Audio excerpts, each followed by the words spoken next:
Hi everyone, I'm Jeanette of eTail Maven eCommerce Consulting. Okay, this is for those of you that are about to embark on launching e-commerce for the first time or are already selling online and looking to add new services or features and trying to figure out how you're going to get everything done.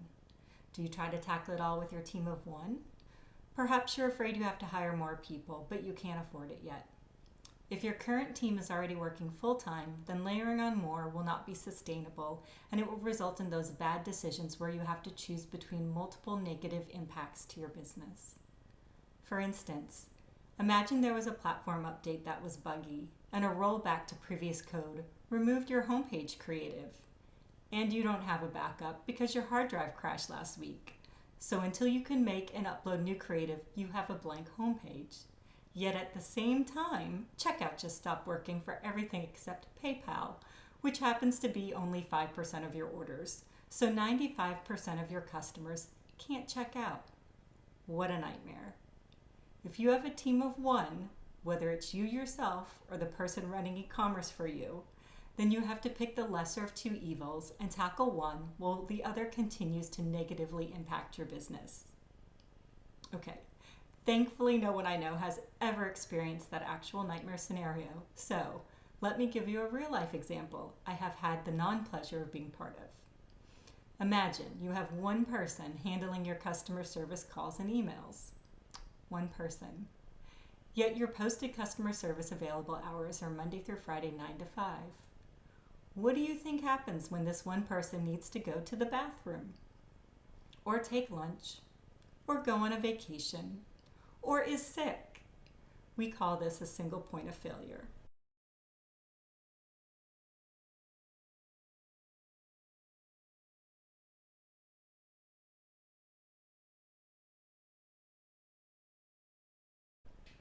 You can't afford to add another person to the payroll, so what do? This is where you figure out what you're doing internally that you could perhaps outsource. You could hand over the website creative to a freelancer. Or you could leverage a call center to handle your customer service. Or utilize an agency to do a SEO review of your website. There are a myriad of third-party resources you can and will want to pull in to extend the capabilities of your team. Especially if you're just starting out and that team consists of only you and you are new to online selling. Outsourcing projects and execution of specific tasks is a great way to tap into specialized expertise and grow your business faster. Every brand I've ever worked for leveraged external resources.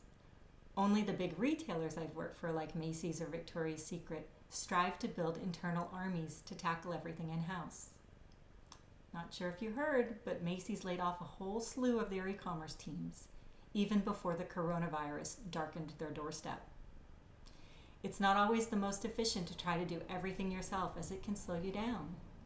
If you have hiring freezes, for instance, and no pipeline for outsourcing, you're stuck with the bandwidth of your team.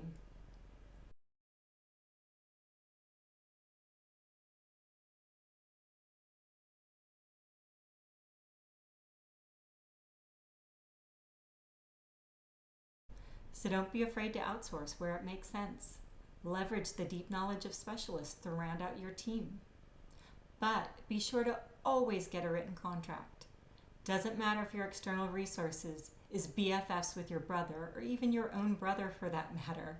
Contracts make sure there are no misunderstandings as to what you're both signing up for. Both parties need to sign the document.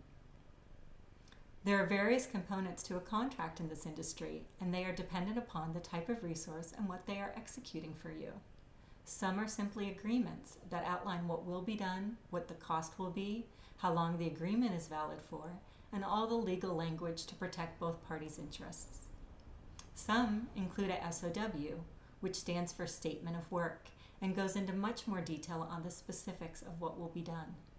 Some include SLAs, which stand for Service Level Agreement, and cover commitments for the standards of service the third-party resource will deliver, like how quickly calls will be answered on an average for a call center. When you receive a contract, you want to read through it and be sure you understand it all. Do not treat it like the terms and conditions for Facebook and just check the agree box. Yeah, I do it too. Facebook's agreement with all of us is an all or nothing situation, and we either accept it or we don't, and we don't use the platform. Contracts with your third-party providers are up for discussion and negotiation. If you are uncomfortable with anything contained in the contract, you want to have an open dialogue with the provider to better understand the intent behind it or to align on changes you can both move forward with. Depending on your comfort level with interpreting legal language and the complexity of the contract, it may be in your best interest to pull in legal counsel to take part in the review process with you. You also want to be aware that the back and forth to reach alignment can be a lengthy process and derail even the most well-planned timelines. I always refrain from assigning milestone dates to projects until this negotiation phase is completed. So, to sum it all up, outsourcing is a great way to tap into external know-how that can help you move forward, growing your online business faster and more efficiently. For instance, you could outsource figuring out an appropriate organizational structure along with job descriptions for your internal staff and third-party vetting for your external needs, as well as contract reviewing. To me.